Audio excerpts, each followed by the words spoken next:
Bonsoir à tous et à toutes. Bienvenue à notre shiur hebdomadaire sur la paracha. Et ce soir, deux thèmes qu'il va falloir y aller. Je sors la montre. On va essayer de jouer la montre. Non, on a beaucoup de choses à dire. La paracha de la semaine, qui est la paracha de Kitissa, et la Megillah de Esther que nous allons lire jeudi soir et vendredi matin. Alors on commence par la paracha de Kitissa. Cette paracha, qui est une paracha que j'aime énormément, puisque c'est la paracha de ma bar mitzvah. Shabbat, c'est mon anniversaire. Voilà. On va faire votre fête. Ce Shabbat. Vendredi? Non, samedi. Le 15 Adar. Le 15 Adar. Donc, Baruch Hashem, comme tout le monde m'a déjà souhaité bon anniversaire sur Facebook, et ben voilà, plaf. Oui, mais ils ont fêté avant. C'est maintenant le vrai. En hébreu. Et donc, cette paracha, en fait, est une paracha exceptionnelle. Pourquoi? Eh bien, parce que c'est la paracha de la faute et de sa réparation. Quelle faute? La faute du veau d'or. Dans notre paracha, nous sommes, on ne va pas rentrer dans les détails pourquoi, parce que sinon on va faire comme la dernière fois avec El Mugdam Umeuchar Batorah. Vous verrez, c'est un Rashi qui le dit au milieu de la paracha. Nous sommes au 40e jour depuis le don de la Torah. Donc Moshe Rabbeinu est monté sur le mont Sinaï, il a reçu la Torah, et d'un seul coup, le 40e jour, Dieu lui dit, descends, Red Kishichet Amecha, descends parce que ton peuple s'est corrompu. Asulahem Egel Masecha, ils ont fabriqué un veau d'or. Alors Moshe Rabbeinu descend, il voit les enfants d'Israël qui s'adonnent au veau d'or, il casse les tables de la loi sur le veau d'or, et il va tuer 3000 personnes, etc. Mais le problème, c'est pas ça. C'est que Akadosh Baruch Hu décide, suite à la faute du veau d'or, d'exterminer Chas v'Shalom tout le peuple d'Israël. Et il lui dit, Ve'ata anihali ve'ihar api bahem va'achalem. Et maintenant, laisse-moi, je veux exterminer ce peuple. Alors Moshe Rabbeinu dit, mais attends, mais je comprends pas. Mais qu'est-ce qui se passe? Qu'est-ce qui se passe? Il s'est trompé, le monsieur, parce qu'il y a un problème. Tu as essayé de me convaincre à partir délivrer les enfants d'Israël d'Égypte, alors que je ne voulais pas. Et toi, tu t'es engagé, tu m'as dit, tu as employé, tu m'as promis, tu m'as fait la promesse de faire sortir les enfants d'Égypte pour les faire entrer sur la terre d'Israël. Et tu as même employé 5 langages dans la paracha de Vaïra. Au début de la paracha de Vaïra. Vehotseti, vehitzalti, vegaalti, velakarti, veveti etchem el haaretz. Je vous ferai sortir, je vous délivrerai, je vous libérerai, je vous prendrai comme peuple au moment du don de la Torah, et je vous emmènerai sur la terre de vos ancêtres. Alors quoi, il y a un problème? Quand tu t'es engagé à nous prendre comme peuple en nous donnant la Torah, et après à terminer ce processus en nous faisant entrer en terre d'Israël, ça veut dire que le programme il était déjà tracé. Donc ça veut dire que de deux choses l'une, si tu savais au moment où tu nous as fait sortir d'Égypte que les enfants d'Israël allaient tomber dans la faute du veau d'or, ça veut dire que tu nous as fait sortir en connaissance de cause.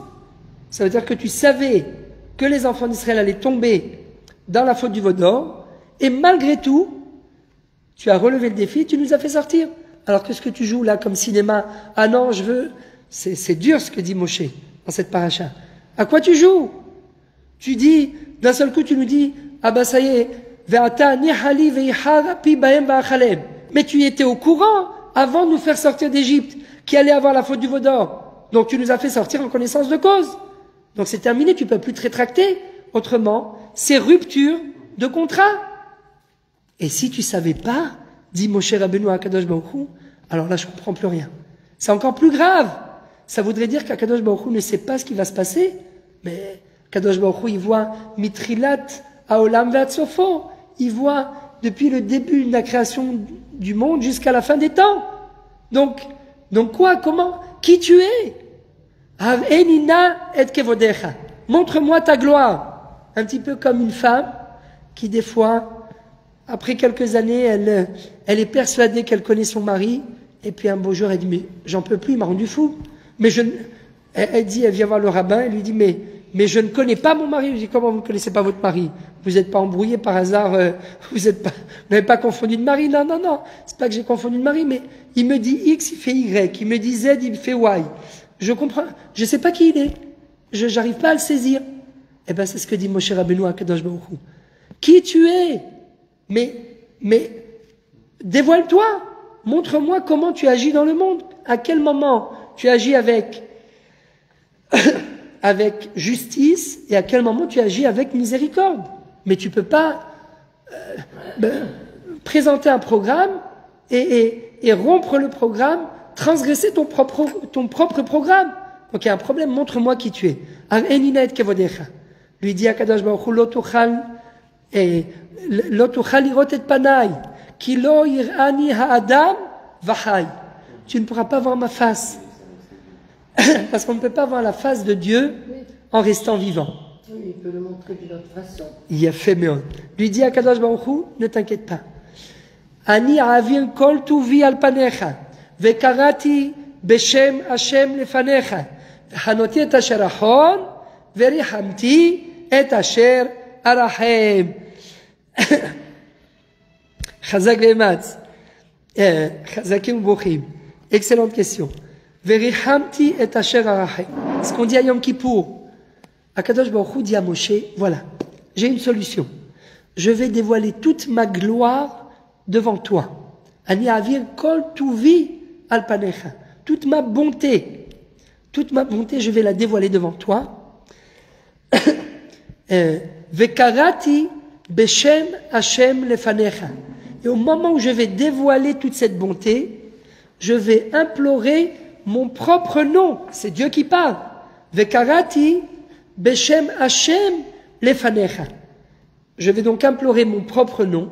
Et en implorant mon nom, je vais prendre en pitié ceux qui ont fauté au moment du Vaudor. Je suis désolée, je ne comprends pas, Yonatan. Alors, Qu'est-ce que ça veut dire implorer son nom? qu'est-ce que ça veut dire implorer son nom? Je vous le dis tout de suite. Akadosh Baruch Hu, c'est qu'en fait, il va dévoiler les 13 attributs de miséricorde. C'est à ça que Dieu fait allusion. Avant de le faire, il met en garde Moshe, il lui annonce ce qu'il va faire. Il lui dit, je vais me dévoiler. Et vous allez comprendre pourquoi il le lui annonce comme ça. Et en fait, quand je vais me dévoiler, je vais implorer, je vais en quelque sorte dévoiler les 13 attributs de miséricorde qui appartiennent à Dieu. Donc, en fait, Dieu lui répond à Moshe, tu voulais savoir comment je me dévoile dans le monde? Eh bien voilà, je vais te montrer comment je me dévoile. Sous les 13 attributs de miséricorde. Seulement, dit Akadosh Baruch Hu à Moshe, Vehaya ba'avor kevodi, au moment où je vais me dévoiler devant toi, Vesamticha benikrat atzur, Vesakoti chapi alecha ad ovri. Je vais déposer la paume de ma main sur ton visage et je vais te cacher le visage, exactement comme nous faisons au moment où nous récitons le Shema Israël. On cache de la paume de notre main nos yeux et qu'est-ce qu'on dit? Shema Israël Hashem Elokeinu Hashem Echad.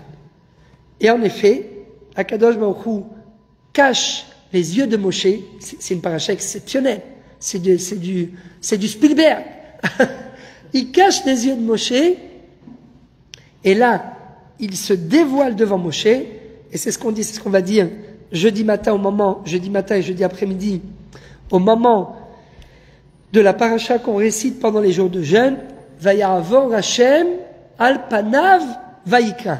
Akadosh Baruch Hu va passer devant la face al panav, devant sa face. On parle de la face de qui? De la face de Moshe.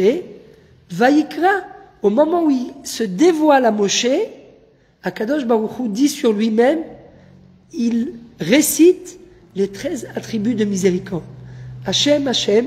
Donc Moshe Rabbeinu entend la voix de Dieu lui dire, je suis Hachem avant la faute, je suis Hachem après la faute. Et là, il dévoile les 13 attributs de miséricorde, Kel, Rahum, Vehanoun, Erech, Apayim, Verav Chesed, Vehemet, Notzer Chesed, La Alafim, Notzer Avol, Vafesha, Vehata'a, Venake. Venake.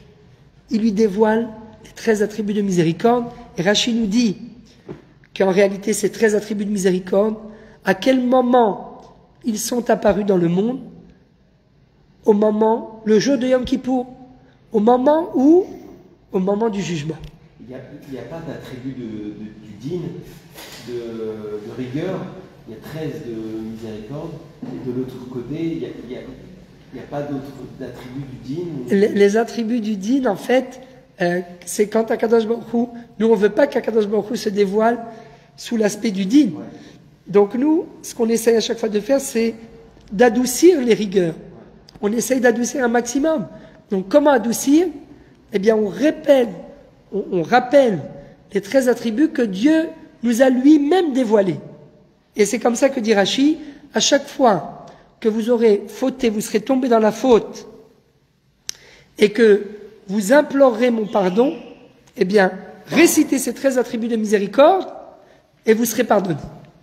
Et l'itatev betalit, comme dit Rashi, Akadosh Baruch Hu s'est couvert d'un talit, et il a imploré ces 13 attributs de miséricorde, et la faute du veau d'or a été pardonnée. Salarti kidvarecha, Akadosh Baruch Hu dit à Moshe Rabbeinu, j'ai pardonné la faute du veau d'or.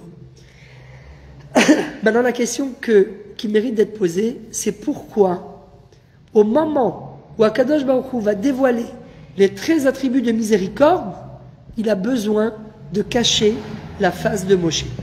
Pourquoi lui cacher la face? Il ne pas justement se dévoiler, puisqu'il ne doit jamais le voir.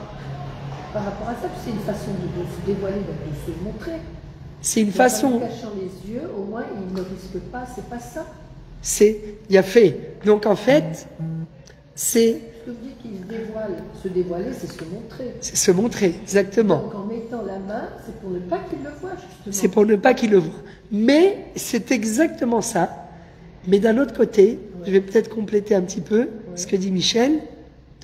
D'un côté, il lui cache la face pour ne pas se dévoiler complètement. Mais d'un autre côté, Akadosh Baruch Hu dévoile 13 attributs de miséricorde à travers justement ce voilement. Donc, en quelque sorte, parfois, c'est à travers le voilement de Dieu que nous pouvons assister au dévoilement le plus grand.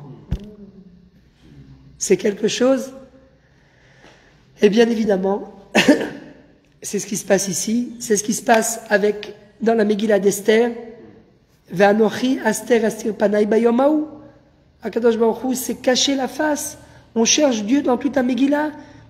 Le nom de Dieu ne figure pas dans la Megillah durant toute l'histoire. Il y a écrit Amelech, Amelech, Amelech, le roi, le roi. D'accord, mais il est où le bon Dieu dans cette histoire? On le cherche, on ne le trouve pas.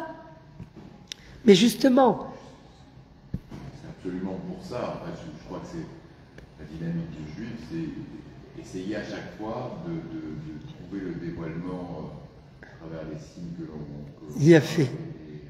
Et c'est comme ça que tu peux comprendre. À travers les signes, et surtout quand, à travers les périodes obscures de l'histoire du peuple juif. Il y a eu Pharaon, il y a eu Aman, il y a eu l'expulsion des Juifs d'Espagne. L'expulsion des Juifs d'Espagne, c'est un traumatisme dans l'histoire du peuple juif énorme. Énorme. C'était l'âge d'or du judaïsme, c'était en Espagne. D'un seul coup, l'Espagne qui se retourne et qui décide d'exterminer les Juifs et qui dit c'est où vous vous convertissez au christianisme ou on vous extermine comme Aman. Eh ben, il y a beaucoup de Juifs qui sont tombés. Beaucoup de Maran, beaucoup de gens qui ont lâché en fait le judaïsme. Mais d'un autre côté, il y a eu Rabbi Yosef Karo qui a abandonné l'Espagne et qui est monté en Israël à Tzfat. Et grâce à ce traumatisme, eh bien, il est arrivé en Israël et il a fondé le centre spirituel en Israël. Il a écrit le Shulchan Aruch. Et en fait, il a enclenché quelque part le début de la 3e délivrance. Donc, de nouveau, c'est à travers le voilement de la face de Dieu que nous assistons au plus grand dévoilement. La Shoah, quoi de plus pire que la Shoah? 6 millions de Juifs, de nos frères qui disparaissent. C'est un Hester Panim énorme. Le voilement de la face de Dieu, ça s'appelle Hester Panim. Le dévoilement de la face de Dieu, ça s'appelle Hearat Panim. Comme on dit dans la Hamida, Ki beor panecha, natata lanu Hashem Elokenu, Torah, vechaim, ahava, vachesed, tzedaka, verahamim, beracha, veshalom. Il y a 8 degrés.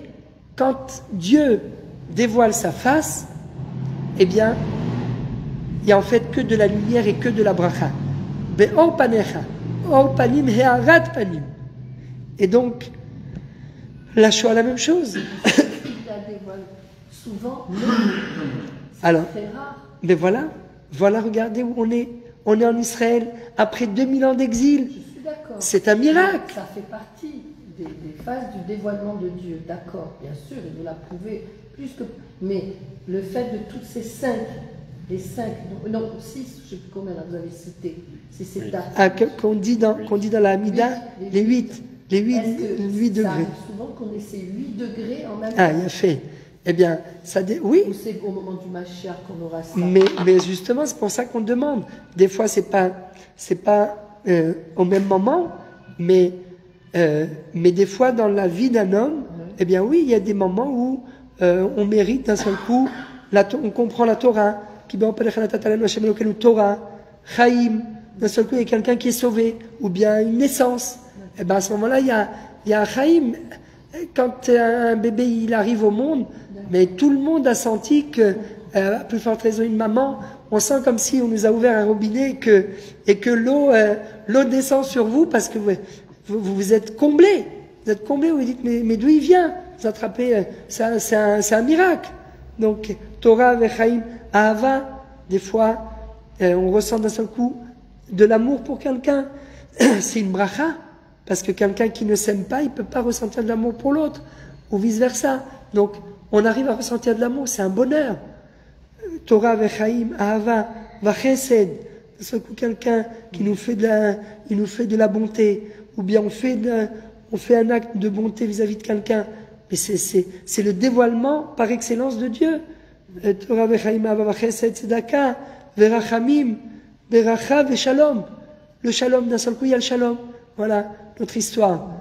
4 mois dehors comme des SDF, et d'un seul coup, paf, il y a le shalom. Mais quand il y a le shalom, on cherche pas, même si le Beth-Din nous a donné raison, on veut pas de guerre, on veut rien que la paix. On s'est pris en photo, on a dit, on peut prendre une photo avec vous, s'il vous plaît. Le shalom, c'est le dévoilement de Dieu, c'est bloqué, des semaines, des journées, des mois, et d'un seul coup, ça se débloque. Et d'un seul coup, c'est le shalom. C'est un miracle. C'est le dévoilement de Dieu. Et donc la Shoah, le même principe, c'était Dieu s'est caché la face. Il s'est voilé la face pendant la Shoah et il a laissé 6 millions de Juifs disparaître. Mais quelque part, comme disait le Rav Kook, c'est vrai que c'est un prix très cher à payer, mais comme disait le Rav Kook, pour pouvoir déraciner les enfants d'Israël de la galoute, de l'exil, eh bien, Chazak, pour pouvoir déraciner les enfants d'Israël de l'exil, il fallait un traumatisme. Et ce traumatisme, c'est quoi? Eh bien, c'est que les rescapés de la Shoah, lorsqu'ils reviennent à la maison, ils ont été libérés des camps de concentration, ils reviennent à Varsovie, ils passent dans les rues et ils voient, quand ils longent les murs, ils sont en train de voir la Gestapo en train de prendre leur famille, leurs parents. Ils disent, mais je ne peux pas rester ici. Je suis traumatisé. Je ne peux plus voir les rues de Varsovie. Je ne peux plus voir même la synagogue. J'en peux plus. Il faut que je m'en aille. Il faut que je parte en Israël. Et bien au final, on est passé par... Et le Sefer Hazak, vous me l'avez retiré de la bouche. Il fallait passer par ce voilement pour arriver au dévoilement qui était la création de l'État d'Israël. Et le 7 octobre, Michel me l'a enlevé de la bouche, c'est évident. On s'est dit, mais c'est pas possible. Comment Dieu a laissé 1500 personnes? Ça ressemblait à la Shoah. Des gens brûlés, violés, décapités. Qu'est-ce que c'est que ce... Comment est-ce possible? Où était Dieu à ce moment-là? Pourquoi il s'est caché la face? Mais quelque part, c'est à travers, encore une fois, ce voilement qu'on a pu aboutir à un dévoilement. Et on le voit là. Plus de la majorité du peuple aujourd'hui dit c'est fini. Encore plus être juif, on a plus envie d'être là. Bidiouk.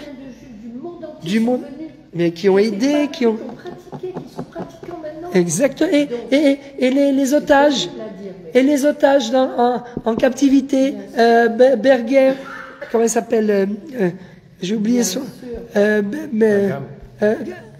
Agam Berger, qui a dit que elle était en captivité. Eh ben, elle a jeûné le jeûne d'Esther, elle a jeûné Yom Kippour, elle n'a pas mangé de Hametz à Pessah, alors qu'elle n'était pas religieuse. Et c'est parce qu'elle a dit, c'est ça qui lui a donné la force de tenir. Donc, il faut voir ce qu'était notre peuple avant le 7 octobre. Soyons honnêtes. Exactement. C'est une façon de nous unir. C'est aussi encore des histoires, mais il y a quand même une... Mais c'est bien sûr, on s'est tous unis derrière ce concept que, comme quoi c'est fini. C'est dommage de devoir en arriver là pour arriver à l'union. Mais aujourd'hui, tout le monde vous dit c'est fini, il ne faut pas faire confiance. On a des ennemis, c'est terminé. Ennemis. Maintenant, ils ouvrent justement ces gens-là qui ont été touchés. C'était ceux-là qui étaient les plus, au contraire. Et qui étaient plus explosés. Exactement. Qui faisaient rentrer tous ces gens, ces Gazaouis chez eux. Exactement. Exactement. Ils ont été touchés. Ça prouve bien que c'est Dieu qui a ouvert les yeux. Et qui a... C'est intéressant parce que vous dites, c'est l'expression en français, ils ont ouvert les yeux. En fait, ouvrir les yeux, c'est comme si on retire le voile qui se trouve devant les yeux. Donc en fait, c'est Dieu qui se dévoile. C'est un dévoilement. Quand on ouvre les yeux et qu'on voit clair, eh bien c'est le dévoilement de Dieu. On assiste carrément au dévoilement de Dieu. Pourquoi je vous dis tout ça? Eh bien, parce que, Chazak, donc ça c'est notre paracha, et à la fin de notre paracha, qu'est-ce que nous dit oui, c'est vrai, il est encore un peu désuni, mais ce n'est plus la même chose. C'est plus comme avant le 7 octobre. On est un peu, il y a encore du boulot. Il y a encore du boulot. Bien sûr. Et à la fin de la paracha, qu'est-ce qui se passe? Eh bien, Dieu nous dit, voilà, j'attends de vous que 3 fois par an, Shalosh Pe'amim Bashana, c'est ce qu'on dit dans la fila de Moussaf, durant les 3 fêtes de pèlerinage, Shalosh Pe'amim Bashana, Yerae Kol Zechurecha, et Pene Ha'adon, Hashem Eloké Israël. Pene, les panim, comme on a vu, à chaque fois le mot panim, il revient sur lui. Imen panecha olchim al ta'alenu miseh, pana yelechu vanichotilach. Kadosh Baruch il dit, je vais vous envoyer avant tout ce qu'on vient de dire, il dit, ça y est, moi je tourne ma face et je vous envoie un ange qui va vous accompagner en Eretz Israël. On a oublié de le dire. Et c'est à ce moment-là que Moshe il dit, mais non, nous on veut toi, im en panecha olchim al ta'alenu miseh. Nous on veut que ça soit ta face qui nous guide en Israël. Mais im en panecha olchim al ta'alenu miseh. Si c'est pas toi en chair et en os, entre guillemets, en personne qui nous fait entrer en Israël, on ne veut pas bouger du désert. Et donc au final, donc le visage d'Hachem, c'est une emblème, c'est un symbole du dévoilement de Dieu. Quand il se tourne la face, ça veut dire qu'il se cache, il se voile, et quand il tourne sa face vers nous, ça veut dire qu'il se dévoile.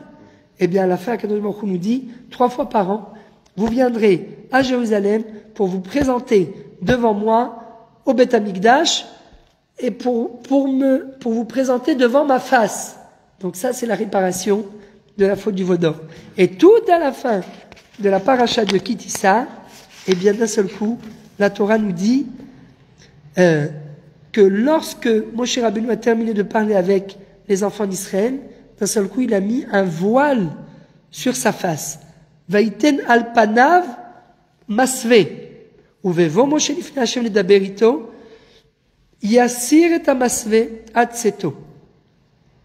Lorsque Moshe Rabbeinu vient se présenter devant Dieu, il retire le voile de sa figure, Veyatsa, Vediber el Beni Israël et Asher Yetzuvé. Et quand il sort, il remet le voile pour parler de nouveau aux enfants d'Israël. Mais pourquoi il a besoin de mettre ce voile quand il parle avec les enfants d'Israël?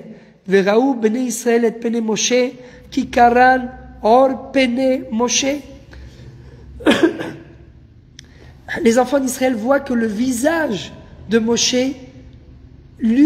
est illuminé. Il éclaire tellement qu'il y a de la lumière sur le visage de Moshe. Et les enfants d'Israël ne peuvent pas voir cette lumière.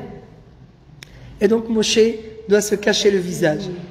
Ça éblouit exactement. Mais en réalité, ce passage aussi, il vient nous dire que, voilà, Moshe Rabbeinu, eh bien, il a capté la lumière de Dieu pour la transmettre aux enfants d'Israël, parce qu'il s'est donné corps et âme pour sauver les enfants d'Israël. Dieu voulait encore une fois exterminer le peuple juif, Chas v'Shalom, et Moshe Rabbeinu ne l'a pas laissé. Il s'est battu, il a fait une véritable plaidoirie pour sauver les enfants d'Israël.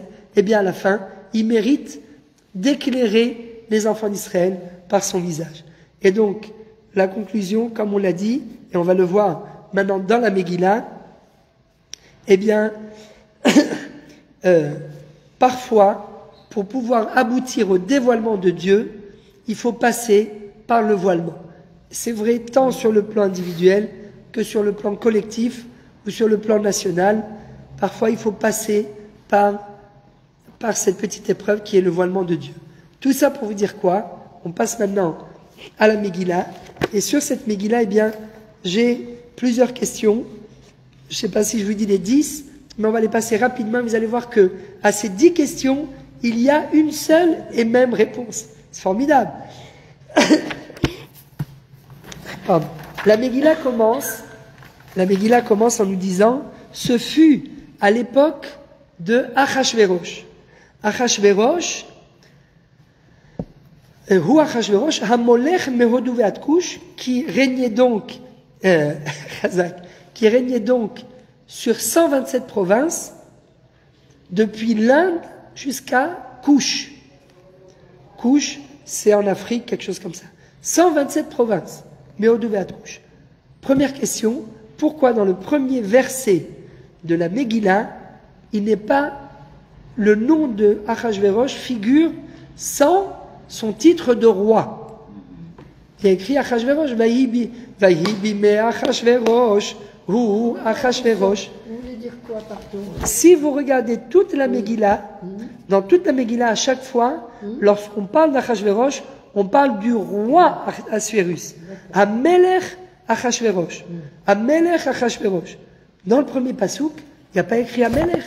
Il y a écrit ce fut au temps de Assuérus. Mais il est passé où le titre de roi? Pourquoi il ne figure pas dans le premier pasouk? Ça, c'est la première question. Deuxième question. D'un seul coup, on nous dit que à la 3e année de son règne, eh bien, il décide de faire un festin à tous les gens de son royaume pendant il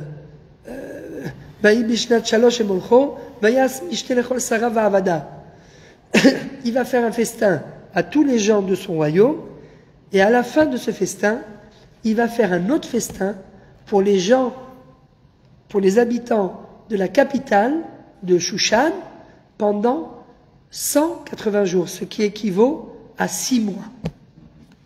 Il a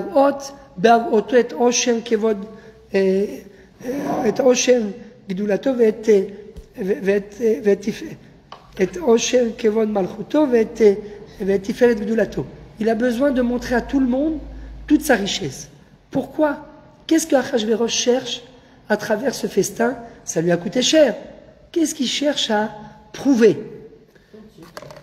Son titre, il a fait. Son titre, exact. Vous avez compris que c'est la même réponse. Bravo. 4e question. On nous parle d'un seul coup de la reine Vashti. la reine Vashti, la Megillah nous raconte que Achashverosh a fait donc ce festin. La reine Vashti, elle aussi a voulu faire un festin.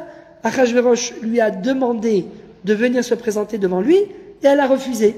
Alors on ne rentre pas dans les midrashim, etc. Pourquoi elle a refusé? Parce qu'il lui a demandé de venir d'une certaine façon, etc. Non.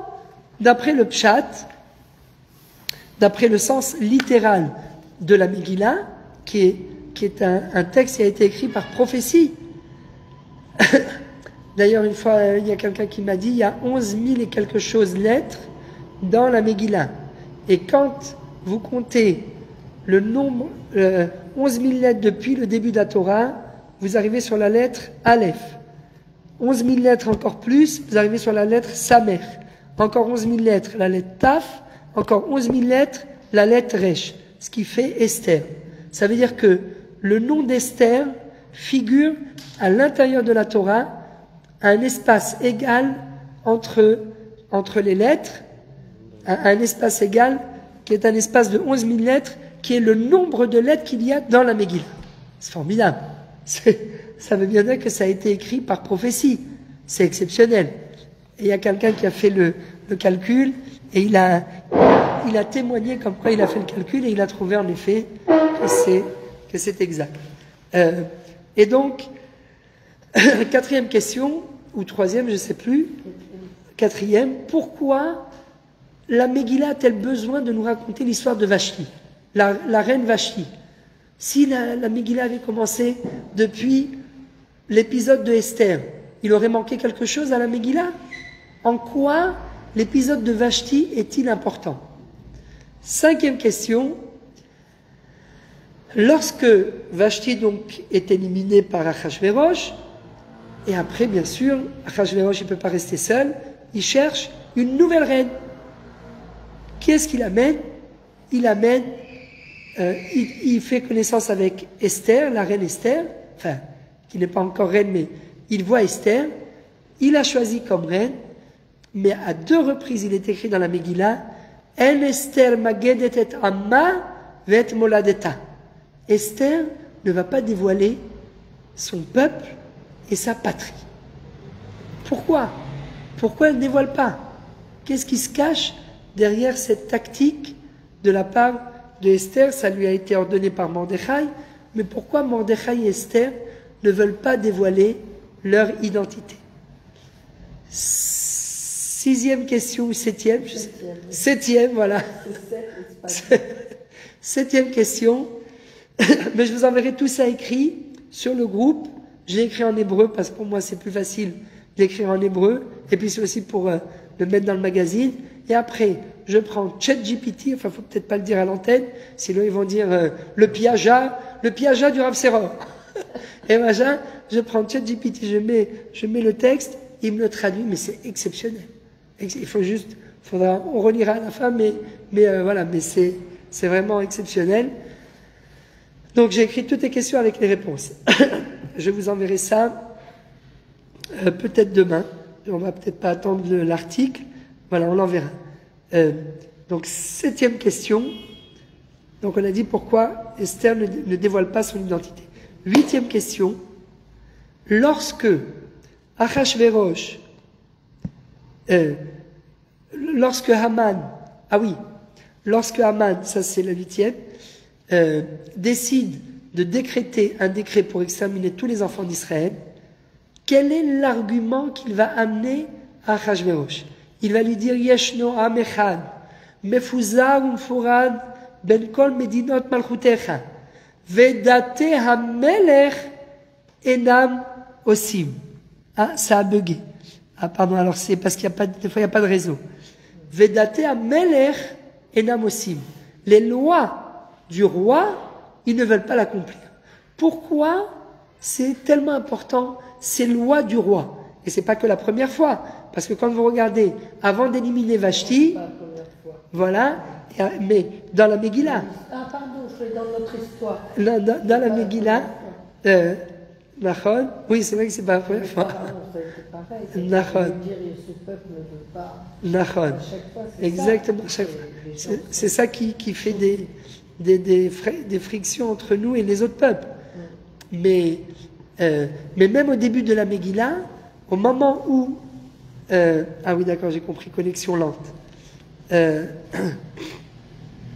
Au moment où Achashverosh veut éliminer Vashti, eh bien, il prend conseil auprès de ses conseillers. Et là, les conseillers lui disent, eh bien, on va voir ce qui est écrit dans les livres de loi. Les livres de loi, mais en fait, il n'y a pas de livre de loi, parce qu'il n'y avait pas encore de constitution. Il y a jurisprudence. Il y a jurisprudence, exactement, mais il a pris, en fait, comme il a pris le pouvoir il n'y a que 3 ans, il n'y avait pas encore de livre de loi, donc qu'est-ce qui a fait cette constitution? C'est lui-même. Quelle est l'idée qui se cache derrière la tête de Achashverosh? Qu'est-ce qu'il cherche à travers cette constitution? Et donc, qu'est-ce qu'il cherche à travers la constitution? Qu'est-ce qui manigance à travers la mise en place de cette constitution? Et pourquoi, quand Haman vient pour convaincre Achashverosh d'éliminer les enfants d'Israël, eh bien, comment il arrive à le convaincre? Il lui dit, il y a un peuple entier qui est éparpillé parmi tes 127 provinces, et ils ne veulent pas accomplir tes lois. Et là, tout de suite, Achashverosh lui dit, ah ben, si c'est comme ça, prends ma bague, je te nomme responsable pour éliminer ce peuple. Prends, tu peux l'éliminer.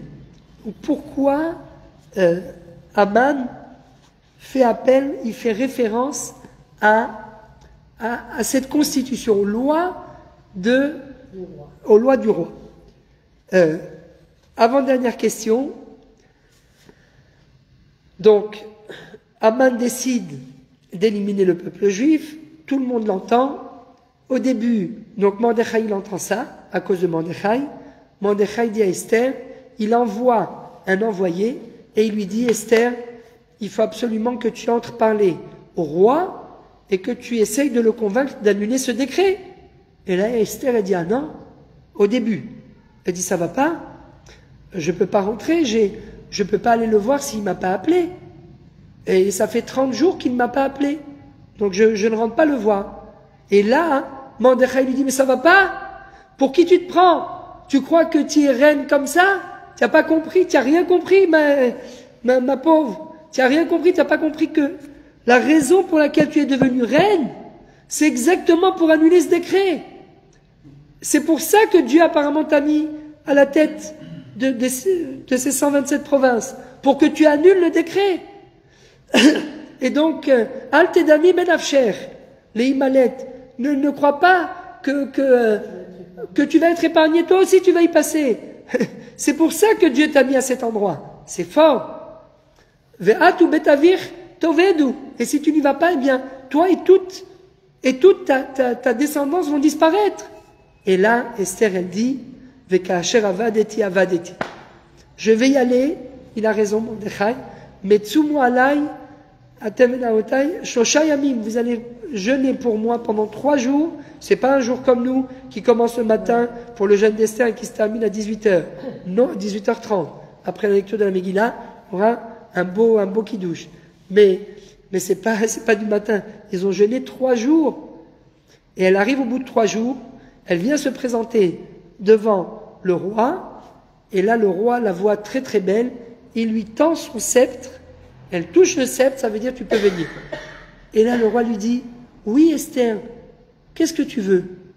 Alors elle lui dit, voilà, je voudrais que vous veniez, votre majesté, avec Haman au festin que je vais vous préparer. Et voilà que le roi arrive avec Haman au festin. Il arrive avec Haman au festin, et voilà que il lui dit, alors Esther, ma she'elater ou ma bakashater Esther Amalka, atretsi amalchut v'inatelach, tu peux me demander ce que tu veux, tu auras jusqu'à la moitié du royaume. Et qu'est-ce que dit Esther? Elle lui dit, Ima la melech tov, si sa majesté veut bien, la sotet sheilati vet bakashati, que vous acceptez de réaliser ma volonté, je vous demande de revenir demain au banquet que je vous ferai, vous et Aman. Et là, le roi s'en va, et donc la question qui mérite d'être posée, c'est pourquoi Esther, elle repousse d'un jour. Elle prend le risque que peut-être les gens, le décret va circuler partout, les gens vont peut-être commencer, ils vont entendre, ah ben ça y est, on peut tuer du juif, allez hop, ils vont s'en donner à cœur joie. Alors pourquoi elle repousse sa demande au lendemain? Et dernière question, nos sages nous enseignent, et après on répond à toutes ces questions en une fois, nos sages nous enseignent que à la fin de la Megillah, il est écrit Ki mouv et ki bloua Yehudim. Les enfants d'Israël ont accepté Ki mouv ve ki blou. Ils ont réalisé et ils ont accepté. Nous disent nos sages, qu'est-ce qu'ils ont réalisé? Ce qu'ils avaient déjà accepté. C'est quoi? Le don de la Torah.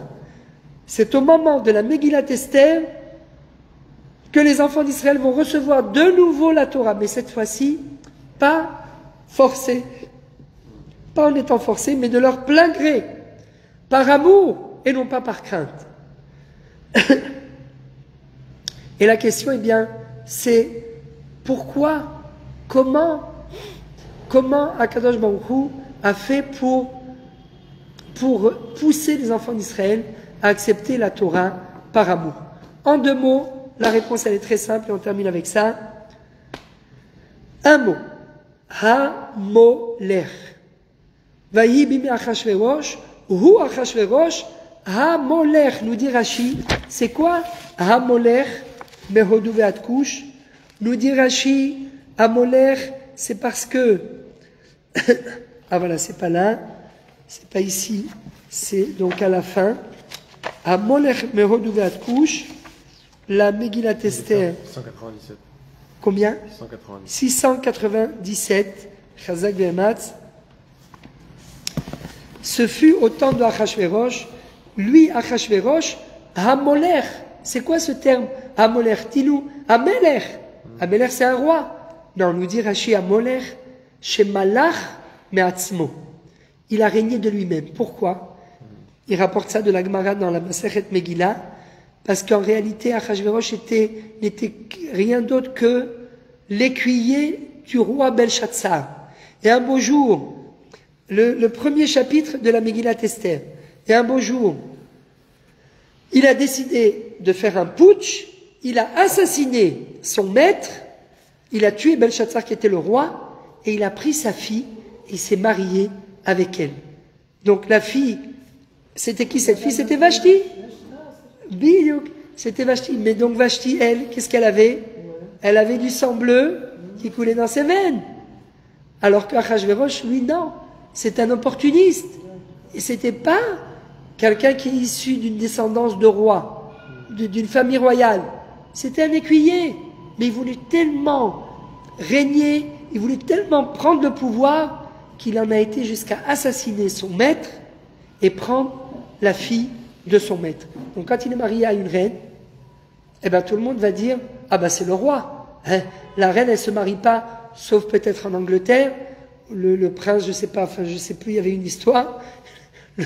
Le prince qui s'était marié avec quelqu'un qui n'était pas issu de la famille royale, je crois que jusqu'à présent ils veulent pas l'accepter, quelque chose comme ça, non? Voilà, je sais plus, c'est une femme, ça devait être une femme du peuple, quoi, une femme bien ou je sais pas. En Angleterre. Ah, en Angleterre. En Angleterre. Vous parlez de quelle Le prince. Actrice. Ah, c'est une actrice. Ah oui, bah oui, elle était avant actrice des séries de Netflix et compagnie. Ah, Eh oui. donc elle est connue alors. Ah oui, elle était connue. Enfin, si on a regardé tous ces films, c'est pas un film, je veux dire, c'est les films de Netflix, il faut les suivre, ces séries. Mais non, oui. Bon, ben, on va s'y mettre, si c'est vous pas le dites, mal. on va- En tout cas, j'avais adoré la série. Vous l'avez suivi? Non. Non? Trop bien. J'ai adoré. Donc, Sweet. Ouais, vraiment bien. donc en tout cas là-bas, ben, elle n'est pas issue de la famille royale. Donc il y a toujours, au sein de la famille royale, elle est pas acceptée. La femme de William aussi, elle n'est pas issue de... Voilà, et pourtant, eh ben là, lui n'était pas issu de la famille royale, mais comme il s'est marié avec la fille du précédent roi, eh ben on dit automatiquement il est roi. On l'associe à la reine. Mais ça c'est bon pendant 3 ans. Mais au bout de 3 ans, une fois que Achashverosh a assis son pouvoir, il a conquis 127 provinces, il a distribué des jobs à tous les gens de son palais, parce qu'il a fait un festin, donc tout le monde boit, ça rappelle comme dans la Zizanie, oh, voilà, il reçoit les Chinois, il reçoit les Chinois, le Calvados, ah non, pas le Calvados maintenant, oui, trou normand, regardez en l'air, et puis, le Calvados, et à la fin, tout le monde est rond, et ben, et au bout de même pas 7 jours, là, il a fait une semaine de festin. Chez lui de finesse, au bout d'1 heure, ils étaient tous ronds avec le Calvados. Et puis, quand à la fin, il lui dit, allez-y, signez le chèque. Qu'est-ce que j'écris? Il lui dit 1, l'autre, il voit 2. Il écrit 2. Encore un 0. Encore un 0. La zizania, vous connaissez? Ah, ça. Ah oui, il faut le voir, vous êtes pliés. Ah, regardez, trou normand, regardez en l'air, paf. Que ça fait mal. Et donc, à la fin, les Chinaises, j'imite. Parce que c'est souvent ça référence. Et ça fait des années, mais ça m'est resté dans la tête trop normand. Harakiri, vieille coutume japonaise, trop normand, vieille coutume française. Donc, là, comme il parle doucement, donc on retient. C'est ça qui est formidable. Comme dans la vie, j'ai vu qu'il y avait des reportages et puis il bégayait un petit peu. C'est intéressant. Ouais. Il bégayait un peu, donc c'est peut-être pour ça qu'il parlait doucement. Ouais. Et donc, au bout d'une semaine, tout le monde est rond. On le fera pour Pourim. Tout le monde est rond.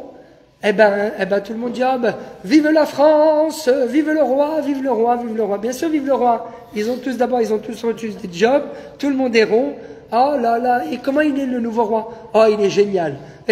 Mais vous savez qu'il n'est pas de la lignée royale. Bon, on s'en fiche complètement. Et alors, nous non plus, mais voilà, nous non plus, on n'était pas. Et nos parents, ils travaillaient pas dans le palais royal. Et ben voilà, maintenant, on y travaille. Oh, c'est un détail. Donc, à la fin, une fois qu'il a assis son pouvoir, il élimine Vashti, il n'a plus besoin d'elle. Et donc il fait en sorte, il manigance toute une constitution. Regardez dans les livres, dans la constitution, quel est le statut d'une femme, de la reine, qui ne veut pas, qui désobéit au roi. Mais il y a 3 ans, tu n'étais même pas le roi, tu étais l'écuyer tu lavais les chevaux. Mais on s'en fiche. Maintenant il est devenu roi. Maintenant il s'est fait une cour. Maintenant il a... C'est même pas tant qu'il a plus besoin d'elle, c'est qu'elle est la mémoire de ce qu'il était avant. Donc il a besoin d'éliminer. Il faut éliminer cette mémoire. Bravo. Elle est la mémoire. Il a fait. Et c'est pourquoi il dit la mémoire. Oh là là. Alors ça, c'est très. Vous avez vu? C'est la plume. C'est. Baruch Hashem. Et non seulement il faut éliminer la mémoire, mais c'est pour cela que. Alors, c'est pour ça qu'en fait, suite au festin, au premier banquet que Esther va faire, d'abord, c'est pour ça, on va revenir à ça, mais juste, on va aller dans l'ordre. Pourquoi Esther ne dévoile pas son identité? Parce que Esther Amalka, eh bien, parce qu'Esther Amalka est elle-même issue d'une famille royale. Elle est la descendante du roi Saül. C'est son grand-père, comme c'est écrit textuellement dans la Megillah, puisqu'elle est en famille avec Mordechai, et où Mordechai, voilà, début du pasouk, Ish Yehudi Aya Beshushan Abira. Qu'est-ce qu'il est passé? Vateister Zatren, Achad Varim Aele, Vaimou Avia Melech. Alors là, on le voit un peu plus mal. Enfin, voilà, Ish Yehudi. Nous sommes au chapitre 2 de la Megillat Esther, verset 5. Ish Yehudi Aya Beshushan Abira, Ushmo Mordechai, Ben Yair, Ben Shimei, Ben Kish, Ish Yemini. Donc il est de la tribu de Binyamin, et Shaoul était de la tribu de Binyamin, et donc c'est le petit-fils de le petit-fils de Shaoul Amelech. Donc c'est pour ça que quand Esther se présente devant Achashverosh, elle trouve tout de suite grâce aux yeux d'Achashverosh, parce qu'il voit qu'elle est, il dit, oh là là, mais c'est celle-là. Mais lui, il sait pas en fait que il est attiré par elle, parce qu'elle est justement, elle a cette noblesse, parce qu'elle est issue d'une famille royale. Quelqu'un qui est issu d'une famille royale, elle a du sang bleu qui coule dans les veines. Donc c'est pour ça qu'il la veut. Mais il faut surtout pas qu'elle dévoile son identité. Parce que la raison pour laquelle elle a été choisie, c'est justement parce que l'ancienne reine a été éliminée. Donc si elle dévoile son identité, elle aussi risque d'être éliminée. Et donc en fait, Achashverosh, il a tout le temps ce sentiment d'infériorité, ce complexe d'infériorité, parce qu'il n'est pas issu d'une famille royale, et donc, d'abord il a peur qu'on le renverse, donc c'est pour ça qu'il distribue des jobs à tout le monde, c'est pour ça qu'il va faire des festins, la sotirtson ish va ish, chacun fait ce qu'il veut, ah ben c'est génial, elle est belle l'histoire, chacun fait ce qu'il veut, liot ish sorer beveto, chacun fait ce qu'il veut chez soi, et il est génial ce roi, il n'y a pas d'engagement, il n'y a pas de truc. Et c'est pour ça qu'il faut qu'elle cache, que Esther cache son identité, et surtout, tout le temps, les conseiller tout autour pour être sûr qu'il ne va pas y avoir un putsch. Parce que d'un jour à l'autre, eh bien, comme ça s'est passé en Libye, comme ça s'est passé, je ne sais plus comment on dit, les Mishmarot, et lui-même l'a fait. Donc comme il l'a fait, il a peur qu'on le lui fasse. Exactement. Comment ça s'appelle en Iran? Peut-être qu'on n'a pas le droit de le dire à l'antenne, mais Mishmarot Ama'apecha. Les Mishmarot Ama'apecha, il y a tout le temps autour, ben voilà ce qui s'est passé avec Ismaël Haïné, les gardes de la Révolution. Ismaël Haniyeh, il est parti de Gaza, il est arrivé en Iran, paf, il a été descendu. Pourquoi? Parce qu'il y a tout le temps des gens qui sont autour de, comment il s'appelle, celui qui a été éliminé au Liban, du Hezbollah, Nasrallah, comment il a été éliminé? Il y a eu une fuite quelque part. Il y a quelqu'un qui a livré l'information. C'est évident, autrement. On a eu les bonnes informations, on a payé, on a machin. Donc il y a tout le temps des traîtres. C'est de ça qu'Achashverosh a peur. Qui va être le traître qui va le faire tomber? Et quand Esther va demander à Achashverosh de venir au banquet qu'elle lui a organisé, et il faut qu'il que le roi vienne avec Aman, qu'est-ce qu'il va penser tout de suite? C'est peut-être lui avec Esther. Peut-être que Esther et Aman se sont liés pour me renverser, et Aman va prendre ma place, et il va se marier avec Esther. Et donc je risque de tout perdre. Et c'est pour ça que Esther lui dit, est-ce que vous pouvez revenir demain? Elle sait très bien ce qu'elle fait. Elle le manipule comme ça pendant toute la nuit. Il va réfléchir, il va dire, mais qu'est-ce qui se passe? Qu'est-ce qu'elle veut? Qu'est-ce qui va se passer demain? Et toute la nuit, il n'arrive pas à dormir. Pendant toute la nuit, il n'arrive pas à dormir. Et là, il demande qu'on lui amène les mémoires. Bravo. Les mémoires. Pourquoi? Parce qu'il se dit, attends, peut-être que c'est très fort. Il a été très fort, comme d'habitude. Et il a été très fort sur ce coup. Vraiment, ça. Il demande les mémoires, pourquoi? Parce qu'il se dit, attends, mais moi, j'ai essayé d'éliminer Vashti pour la rayer justement, parce qu'elle est la mémoire de mon putsch, mais peut-être que maintenant Aman et Esther veulent faire une révolution, ils veulent me faire un putsch dans mon royaume, et là maintenant, il faut justement que je sorte les mémoires pour voir, est-ce qu'il y a quelqu'un qui va pouvoir m'aider, sinon je vais me retrouver tout seul, à table, bidiouk, et je vais me retrouver tout seul, tout seul face à Aman et face à Esther, et il risque de m'éliminer. Donc il faut que je trouve quelqu'un qui puisse me protéger. Je suis pas sûr encore, mais il a des doutes. Il faut que je trouve quelqu'un. Et là on lui dit, il y a Mordechai, il t'a sauvé la vie. Comment? Mordechai m'a sauvé la vie. Et on l'a récompensé pour ça? Non, on l'a pas récompensé. Il se dit, mais voilà, si jamais ils veulent me faire quelque chose, avant qu'ils me fassent quelque chose, il faut tout de suite que je nomme ce Mordechai responsable, comme ça au moins Haman ne représentera pas une menace. Et d'un seul coup, on entend, il dit, attends, mais qui est en plein milieu de la nuit, 3 heures du matin, qui est-ce qui est dans le jardin? Il est Haman. On lui dit, bah c'est Haman. Et qu'est-ce qu'il fait? Bah il est en train de préparer la potence pour lui. Il croit qu'il prépare pour Mordechai. Il prépare la potence dans le jardin, dans les jardins du royaume. Et là, il lui dit, appelez-le. Il se dit, attends, on va tester. Il est venu, c'est bizarre, il est en plein milieu de la nuit. Demain, il m'attend des deux, va savoir si c'est pas un guet-apens. Il dit, dis-moi, Haman, juste pour savoir, qu'est-ce que tu fais? Qu'est-ce que vous feriez vous à ma place? Mon patron a décidé de me licencier parce que je refuse de travailler le samedi. Qu'est-ce que vous feriez vous à ma place? Demandez-lui de te réengager, il te dira oui. De me doubler, il te dira oui. De me tripler, il te dira non.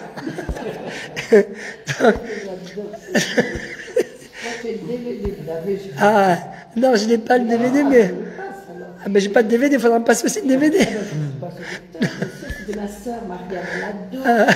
Je l'ai passé en boucle sans arrêt, avec le livre, et vous explique aussi tous les passages. Waouh. Ah, ça c'est génial. Il est génial. Donc il lui dit, les attachés. Ok, c'est Enfin bon, après vous pouvez regarder un film, je sais pas. Oui, de voir sur YouTube. Le DVD de quoi? Les gens veulent savoir. De Rabbi Jacob. Donc il lui dit, qu'est-ce que vous feriez vous à ma place, Haman? S'il y avait quelqu'un qui vous a fait du bien et que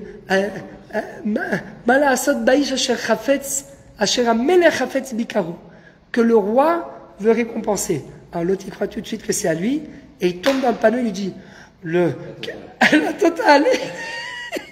Il lui dit, mais comment quelqu'un que vous aimez, mais il faut lui donner la cape du roi, la couronne, le sceptre du roi. Il dit, ça y est, c'est lui, c'est bon, j'ai bouclé la boucle, demain ils m'attendent pour un truc, allez hop, on y va. Il lui dit, bah très bien, va chercher Mordechai et tu vas faire exactement à la lettre ce que tu viens de dire. Elle t'appelle d'abord Mikola Shadibalta. Et donc, d'un seul coup, l'autre, il était en train de préparer la potence pour Mordechai. Il se voit en plein milieu de la ville, en train de balader Mordechai sur le cheval du roi. Le cheval du roi, c'est pas n'importe quel cheval. C'est un otage. Donc, c'est un vrai cheval. Un gros cheval, machin. Et l'autre, il est avec la cape, le sceptre, la couronne. Et il dit, c'est la ish, asher amelech hafetz bikaro. C'est comme ça qu'il faut faire à la personne dont le roi aime sa présence. Et il se balade comme ça, il rentre chez lui, il est dégoûté, ils attendent le lendemain, et là, le lendemain, donc, Achashverosh, il est sur les chapeaux de roue parce qu'il se dit qu'est-ce qui va se passer, il attend, ouais. Il attend, il lui dit, oui alors Reine Esther, qu'est-ce que vous vouliez me dire? Et là, il lui dit, alors entre-temps, bien sûr, entre-temps, ah oui, non, ça c'est après, voilà, mais entre-temps, Esther a vu que le roi a donné l'ordre de prendre Mordechai et de le faire passer dans la ville. Donc elle se dit, il y a eu quelque chose, je ne sais pas quoi, mais là c'est le moment. Là c'est le moment, il faut, peut-être qu'elle ne savait pas ce qui allait se passer pendant la nuit. Elle voulait le faire réfléchir, mais elle se dit, c'est pas possible, c'est la main de Dieu. Et moi j'ai repoussé d'un jour, de son propre chef, et d'un seul coup, voilà que le lendemain matin, Mordechai est sur le cheval du roi, avec la cape, avec le sceptre, avec la couronne, et d'un seul coup, le roi il aime. Eh ben alors on y va, maintenant je vais tout dévoiler, je vais dévoiler ma véritable identité, et là elle lui dit, voilà, il y a quelqu'un, un homme qui veut exterminer mon peuple, et lui maintenant il s'en fiche parce que ça fait déjà quelques années qu'elle est dans le palais, ça s'est pas passé tout de suite, je crois que c'est à la 7e année, il y a écrit dans la Megillah, donc elle a été choisie à la 3e année, 4, 5, 6, 7, c'est 4 ans plus tard, le décret de Haman. Donc il la connaît en long, en large et en travers. Elle dit, voilà, il y a quelqu'un qui veut exterminer mon peuple. Alors il dit, mais c'est qui? Et il dit, c'est Aman, Aisha Raze Aman. Alors Aman, il a peur. Et là, tout de suite, Achashverosh dit, bon, ben c'est, allez hop, qu'on le pende. Qu'on le pende parce qu'en fait, s'il y a un peuple, si la reine, elle est de ce peuple, alors c'est bizarre. Parce que lui, Achashverosh, lui, il veut une seule chose, c'est régner. Donc, peu importe d'où elle vient, c'est comme, voilà, le prince d'Angleterre. Elle peut venir de n'importe quelle nation. L'essentiel, c'est que ce soit une citoyenne correcte, une citoyenne bien, qui respecte les lois, voilà, les codes. Donc lui, peu importe d'où elle vient. Et là, elle dévoile son identité, et il lui dit, bon ben, qu'on pende Aman. Alors qu'Aman, c'était, mais comme il voit que Aman, et puis après, bien sûr, Aman va essayer de supplier la reine, il va venir, il va rentrer dans les locaux de la reine, et Achashverosh va rentrer, va voir Aman en train de faire la cour à Esther. Il lui dit, en plus, tu veux prendre ma femme. Et là, d'un seul coup, c'est tout qui lui revient. Il décide d'éliminer Aman, et tout est bien qui finit bien. Pourquoi c'est à cette période que les enfants d'Israël ont accepté de nouveau la Torah? Eh bien parce que cette fois-ci, ils ont jeûné d'eux-mêmes, et c'est de leur propre gré, de leur propre chef, qu'ils ont décidé d'accepter la Torah, alors qu'au début de la Megillah, eh ben, quand ils ont vu que le roi les laissait faire ce qu'il voulait, eh ben, ils ont dit, voilà, c'est pas grave, on va manger dans les kélim du Beth Amikdash, il a ramené les kélim. Ils n'ont pas fait attention. Ils ont mangé avec lui, ils ont profité avec lui, mais au final, ils se sont éloignés de la Torah. Et à la fin, Dieu les a poussés à accepter de nouveau la Torah, les a poussés à prendre sur eux la Torah, mais de leur plein gré. C'est-à-dire qu'en réalité, de nouveau, c'est à travers le voilement de sa face qu'Akadosh Baruch Hu s'est dévoilé de façon encore plus grande, et que les enfants d'Israël, face à ce dévoilement, parce qu'en deux temps, 3 mouvements, le décret d'Aman a été annulé, ils ont dit, mais c'est la main de Dieu. Ils ont tous accepté la main de Dieu, et ils ont vu la main de Dieu à travers l'annulation de ce décret, et quand le roi a dit, bon, ben maintenant vous pouvez vous défendre, et tuer tout celui qui veut vous porter atteinte, eh bien ils se sont mis à tuer des milliers de gens. Et ils ont fait peur aux gens. Ils ont fait peur aux gens parce que vous imaginez aujourd'hui Macron qui vous dit allez-y, vous pouvez y aller. Bon, on va pas dire, mais tous vos ennemis, vous pouvez leur rentrer dedans. Mais on n'est pas en terre, on n'est pas souverain sur notre terre. On est sous la tutelle d'un autre empereur, d'un autre roi. Vous vous rendez compte la force qu'ils ont eue? Et là, ils se sont dit, c'est vraiment la main de Dieu. Ils ont juste pas compris une chose, donc c'est pour ça qu'ils ont ils ont pris sur eux de nouveau la Torah, mais ils ont juste raté une chose. Le véritable message, c'est que c'était l'époque de la reconstruction du 2e temple. Ils auraient dû tous quitter les 127 provinces d'Achashverosh et remonter en Israël avec Ezra et Nehemia. Ils n'ont pas compris que ce miracle, au final, le but de ce miracle, c'était de monter en Israël. Eh bien, nous, Baruch Hashem, à notre génération, on répare, et on a compris que le but de ce qui s'est passé avant la création de l'État d'Israël, même si Dieu s'est voilé la face et il y a eu des atrocités qui ont été commises, mais on a pris leçon de ces atrocités et on a créé notre État, on est revenu sur notre terre sur laquelle on est souveraine, et on a compris en fait le message de Dieu qui était d'essayer de nous sortir de la galoute en passant par le voilement de sa face, mais au final c'était pour aboutir à un plus grand dévoilement, un dévoilement qui n'a pas existé depuis 2000 ans, et même il y a 2000 ans, on n'était pas aussi fort qu'aujourd'hui. Bezrat Hashem, que on puisse mériter la 3e délivrance, et Chaim Tovim Shalom, Shabbat Shalom Uvorach, et Pesach Kasher et Sameach, il a déjà bu, il est déjà comme les grandaires, et donc Purim Sameach, d'excellentes nouvelles, et Bli Neder, pour ceux qui veulent, on mettra là-bas, on mettra la lecture de la Megillah en direct, jeudi soir, sur Facebook. Kol Tuv, Purim Sameach, à 18h, heure israélienne, ce qui fait 17h, heure française. Kol Tuv. Purim Sameach.